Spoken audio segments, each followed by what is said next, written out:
नमस्कार दोस्तों, हमारे YouTube चैनल में आपका स्वागत है। दोस्तों, आज हम बात करेंगे दिल्ली के कुख्यात बदमाश टिल्लू ताजपुरिया और गोगी मान के बारे में।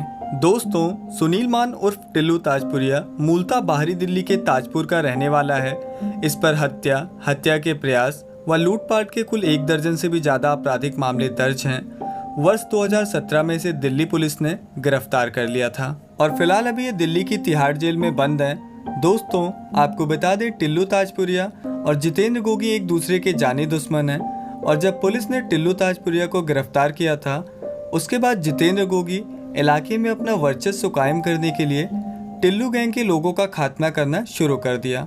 इन दोनों गैंगों के बीच जारी गैंगवार में अब तक कई लोग मारे जा चुके हैं। इन दोनों की कहानी किसी फिल्म की स्टोरी से कम नहीं है।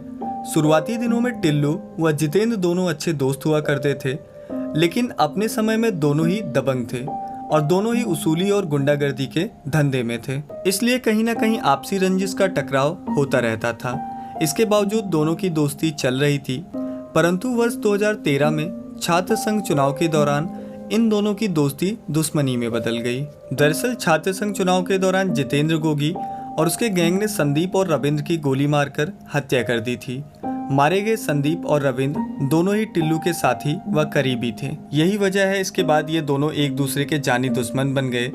इस दुश्मनी के साथ साथ ही ये दोनों अपनी गैंग को मजबूत करने में लग गए और दोनों ही पलटवार की तैयारी में थे।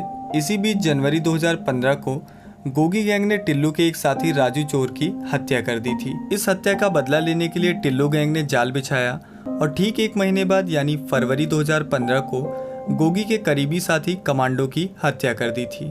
टिल्लू का बदला अभी पूरा नहीं हुआ था, इसीलिए टिल्लू गैंग ने गोगी गैंग से जुड़े निरंजन मास्टर की गोली मारकर हत्या कर दी थी।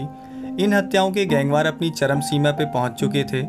गोगी ने जवाब देते हुए टिल्लू के बेहद खास साथी विकास आलू के भाई सुमित को मार दिया था। इसी बीच पुलिस ने टिल्लू ताजपुरिया को गिरफ्तार कर लिया था, पर जेल में बंद होने के बावजूद इसने अपनी गैंग में अमित ताजपुरिया और दबंग को शामिल कर गैंग को मजबूत कर दिया था, जिसके परिणाम स्वरूप टिल्लू गैंग ने रोहिणी कोर्ट के बाहर सरेआम गोगी के साथी मोनू नेपाली को मौत के घाट उतार दिया। और इसके बाद टिल्लू गैंग ने गोगी के एक और साथी दिनेश कराला की गोलियों से भूनकर हत्या कर दी थी।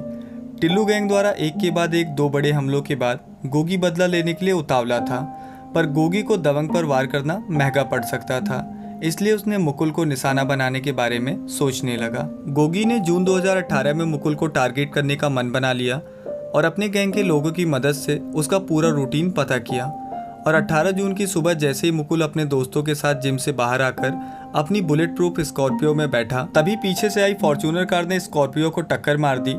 इसके पहले कि मुकुल और उसके दोस्त कुछ समझ पाते, फॉर्च्यूनर में सवार गोगी और उसके साथियों ने फायरिंग शुरू कर दी। इसके बाद मुकुल और उसके दोस्तों ने भी फायरिंग शुरू की। कुछ देर चली गोलीबारी में मुकुल समेत कुल 4 लोग मारे गए थे। मरने वालों में रास्ते से जा रही एक महिला भी शामिल थी। दोस्तों, आपको बता दें, एक समय में गैंगस्टर गोगी मान पर 6 लाख रुपए का इनाम भी था, जिससे आप अंदाजा लगा सकते हैं कि वो कितना खूंखार था। जिसमें 4 लाख रुपए का इनाम दिल्ली पुलिस ने रखा था और 2 लाख रुपए का इनाम हरियाणा पुलिस ने। दोस्तों, आपको बता दें, 24 सितंबर 2021 को रोहिणी कोर्ट परिसर में हुई गैंगवार में गैंगस्टर जितेंद्र गोगी की मौत हो गई। उस दौरान उसे कोर्ट में पेशी पर लाया गया था। और दोस्तों, इस गैंगवार का अंदाजा गोगी के विरोधी गैंग टिल्लू ताजपुरिया गैंग से लगाया जा रहा है। तो दोस्तों, ये थी दिल्ली के 2 खूंखार गैंगस्टर के गैंगवार की कहानी। मिलते हैं अगली वीडियो में एक नए तथ्य के साथ। तब तक के लिए जय हिंद, जय भारत।